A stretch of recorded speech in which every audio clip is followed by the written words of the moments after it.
Oh yes, my people. Nigerian government legalized terrorism. They legalized terrorism in Nigeria. So I know that some people they may be asking how, and they may be confused. How is it possible? Well, I will let you to watch this. Our brother, this our journalist. I will say is an activist that explain a lot concerning what is really happening in Nigerian system, the way Nigerian government have legalized terrorism in the country, and how things have been going on. In fact, if you hear the story, you will be shocked, and then you'll be asking yourself, how come? Because the country we live, you would think that we are living, or they are benefiting it. Those that is benefiting it is only for those that have the power to, I would say, the power to terrorize other people, or the power to deal with other people mercilessly. They are the people that is benefiting it. Why those that is there complaining and they trying to make peace are those that is even it is affecting. So that is why whenever people complain, the government will never listen to them. But once you carry your gun and you carry your machete, get into the streets or into the community, 2 3 days, the government they will be asking of you to compensate you and to give you some cash so that you will rest for a little time.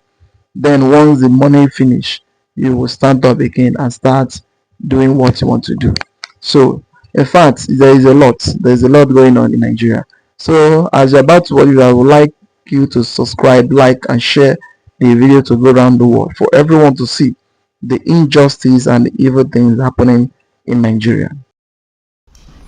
Good afternoon, everyone. Today is 15th day of September, being Monday, 2025. Let's talk about legalizing terrorism in Nigeria.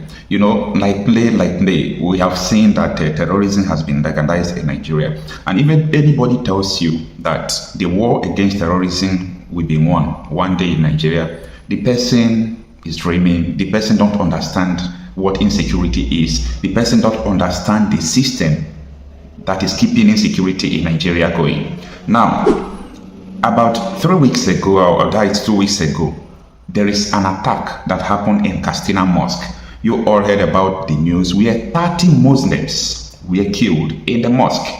So we tried to do some findings. Why? We discovered that many, imam from that place were asking them, why have you people not arrested all these bandits? They were trying to talk against the terrorism in that area. That was, the reason why they carried out the attack that killed 30 people. But that is not the problem. When I saw this news that bandits leader allegedly behind killing of over 30 persons in Castina Mosque attack attends peace meeting in Faskari, I want you to understand this. This man that was accused of killing 30 people is now on a peace meeting being supervised by DSS and by the military. Now, let me digress a little. I remember that was last year, not this year, last year. I was talking to one of my friends from Gambia, Senegambia. So he was telling me that if he want to become a citizen of Nigeria, that is very easy for him. I said, what do you mean? He said there are some of his brothers who are in Nigeria that they have passport, they have everything. I said, what do you mean? If you come to Nigeria, I think there are some years you will stay. If you don't have families here, up to 15 years before you can have Nigerian passport, something like that. He said, no. That if he comes into Nigeria, it's matter of joining the band gang, terrorize a little, carry gun, and later submit to the authority that you want to repent. That is all. I say, you don't mean it. He said, even that is a difficult one to do. That without even carrying gun, that he have his people in Nigeria, he can come to Nigeria and just go and do passports. I smile. You see, if you come out to say the truth on the social media, or you just want to see the reality out of issue, you will see some persons will come out to attack you. They will attack you for no reason. And they will tell you, keep quiet. When Buhari was president, when this one was president, we are talking about now. Now, we are not talking about before. Do you understand? So, Nigeria have successfully legalized terrorism in Nigeria. And how were they able to legalize it without noise? It was by the virtue of these people they imported from Sahel. They imported thousands and millions of terrorists to destabilize the election in 2014-2015. You know, they have agreed that they did that not once, not twice on the internet space. They come out, they post about it. You understand? So, because of that, they can't just wake up and tell them to leave. You are going to explain how they came. You have put yourself in a very difficult situation. So because of that, they now allow terrorists to operate in a safe haven. Because these people they brought, they did not give them house. They only give them guns. So these people don't have choice to be terrorizing. The legalization of terrorism in Nigeria. That is what will permanently destroy this country. The DSS knows about this. The army knows about this. The DIA know about this. The NIA knows about this. They know. I mean, they know about. They knows about this. By the way, Kunle Olawumi, a 1-hour interview on Channels Television. Kunle Olawumi was the head of military intelligence in Nigeria. Like if it is in America, the head of FBI intelligence or CIA, the head of CIA comes to the national television to say, DSS knows the people killing you. When I was overseeing DSS intelligence, I asked for the file. They brought the file. I saw everything they know. But the presidency did not give them order to do anything. Is this the type of country you people want to build? Where people are being killed and people who are killing you are being, pampered. There is a marriage between the politicians, some politicians and these terrorists. And this marriage can never be divorced. And to the masses, there is a symbiotic relationship between the politicians and the masses. And it is in a perverse manner. The politicians will come to the masses, the money that belongs to the masses, they will loot it, they will use it to sponsor terrorism, they will use it to tie, fake roles, fake projects that will not last, and they will come back to the people will put a red rock for them to die. That is a symbiotic relationship in a perverse manner. What is our reporters even saying itself? The article reads that barely days after allegedly mastermind of a deadly attack that left 32 worshippers dead at the Mantua Mosque in Mandon Fashe local government area, Castina, bandits leader Babaro was seen on Sunday at peace meeting in Faskari, Castina State. The meeting, organized to address escalating clashes between armed herders and farming communities, drew the participation of traditional rulers, community leaders, security representatives, and leaders of herder groups. A security expert, Zagazonda Makarma, disclosed on X that Babaro, who has long been on security watch list, attended the dialogue despite being accused of leading the gruesome assault on the Mantua Mosque and left dozens injured. Out of the article. Can someone still tell me why someone like Nnamdi Kanu is still in detention? He's been tried after 10 years and no court has found him guilty. Appeal has discharged him. 2 federal high court has discharged him. And federal government is still holding him in detention. Why people who are constantly killing are being pampered, are being paid, are being negotiated with for them to continue to terrorize without killing people? If this is the definition of the whole insecurity and security in Nigeria, I do not want to belong to a society like this. And I'm sure that no sane person wants to belong to a society like this. Our fathers have lost their voice. Our clergies have lost their voice. The imams who want to talk are being killed. Pastors are not talking. Everybody is waiting to go to heaven, whereas the air that God has given to you is real. Where do we go from here? This is terrible. It's so terrible. Now, the article continues. It reads that his ability to appear unchanged at the high-level peace dialogue has raised serious questions about the state of security and governance in the region. Not only in the region, I refuse. It's the same thing all over Nigeria, including the southeast. Politicians sponsor insecurity everywhere. And we are in so-called democratic region, where politicians control the police and the security architecture, both the army.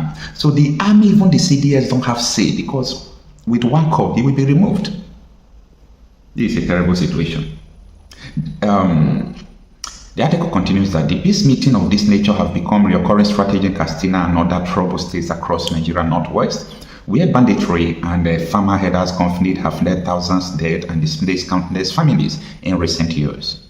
While proponents of dialogue argue that the negotiation is essential to ending cycles of violence, critics say granting violent actors legitimacy without justice perpetuates impunity and weakens public trust. Anybody that is trusting the Nigerian security is trusting them at his own peril. T.Y. Danjuma said that the security operatives are colluding with the armed bandits to commit ethnic cleansing. Is this not the confirmation of it? That someone who murdered 30 people just last week in a mosque came to the peace meeting. Military and police are guiding him. The people must arise. Now, why proponents of dialogue argue that negotiation is essential to ending cycle of violence? Critics say granting violence actor legitimately without justice perpetuates impunity and weakens public trust. Okay, I read that.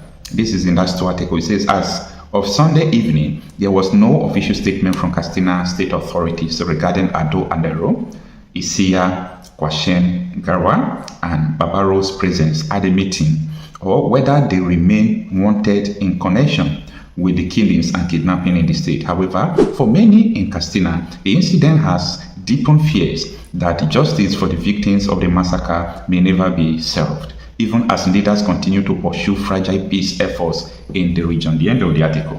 What do you think about this? For me, you can't kill whom you are sponsoring. You can't go using kinetic on whom you are sponsoring. Nigerian politicians know everything they are doing. So it is not for us to act. Forget about what the Army DSS is going to tell you. I am telling you this. The DSS cannot come out to tell you that they don't know what is going on. According to Kundola Umi, the army cannot come out to tell you that they don't know what is going on. Anyway, it is what it is. With this, Nigeria can never be sustainable. That is smart. And this, I will say, this is an open secret, and it is the direct truth that comes from this our brother. He have said it all. The country, the way it is, and the way everything is going. Imagine a country that is sponsoring terrorism, and then something that happens in Finland between Simon Ekpa and the Finnish government due to the payment the country paid the Finnish government that they should jail Simon Ekpa, and at the end they now come back and start celebrating. And they're celebrating Simon Ekpa, or they're celebrating that the terrorism have taken over everywhere. Once you ask the chief of army staff, or once you ask them as a security man, they will be happy, claiming that Simon Ekpa is a terrorist. Why the government themselves and the security men themselves, they know they are the one that is, in fact, they are the one that is the terrorist. Imagine this kind of a secret, imagine this kind of a thing happening in a country where everyone is suffering from banditry, suffering from buying of people every day, and suffering from all those type of things going on in the country. But still yet, the government that will sit down together, negotiating, and they talking hands to hands how they will settle the bandits. Why those that is not even, it is not even the corridor of killing, or on the corridor of destroying people's or going to people's villages to ransack them, just that they say we don't want to belong in this country anymore. We want to live and we want to be on our own to safeguard ourselves. That is the people that will keep chasing, calling them terrorists. For instance, the issue of Mazinam Nekano being in a detention for many years now, they have no reason. Once you ask them, chief of army staff, or you ask any of the security men, they will claim that what they will tell you is Probe is a terrorist. We don't even understand. As a country, the way they have make a terrorist to become a normal business in Nigeria. Once you carry your guns, once you carry your anything that you can use to destroy people's life, and you take it to the community and you start killing people or you start destroying things, the next day the government will call you the next day and they will be negotiating with you on how to pay you for the work you have done. I don't understand. We don't really understand. At the end, they will come out and they will claim that they are protecting life and property. Oh, how are they protecting life and property? How?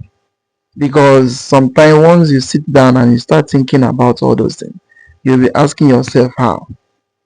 Is it not more better for the country to divide than for the country to remain this way? Every day they are claiming that we are one Nigeria. You are just whining. No matter how they whine things, we can never be one. That is the truth. No matter how they whine everything, claiming we are one, we are one. Some people is benefiting through killing, through banditry, through many things, while the other people they are dying and they are there. Just telling you, look at what you need to do for this place to be okay.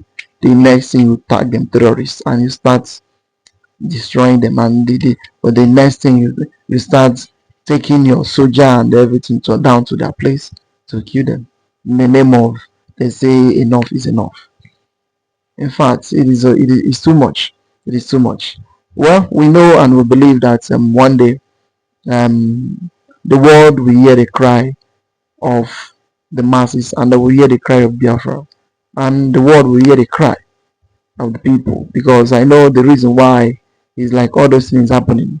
I would say that the international body like the US, British, most of them, mostly the British, they are the patron of all those things happening because they are benefiting from Nigeria and they are getting a lot from the purse of the country. So they don't want to say anything. They will not say anything because if they say they are thinking that it will stop them from milking the country the way they are milking it. Well, we know God will see us through one day. That is what we know. Well, as you're watching, I would like to hear your comment down below. What do you think about the whole thing happening in the country? Like, subscribe, and share the video to go around the world for others to see the evil that is going on in Nigeria. And thank you for watching.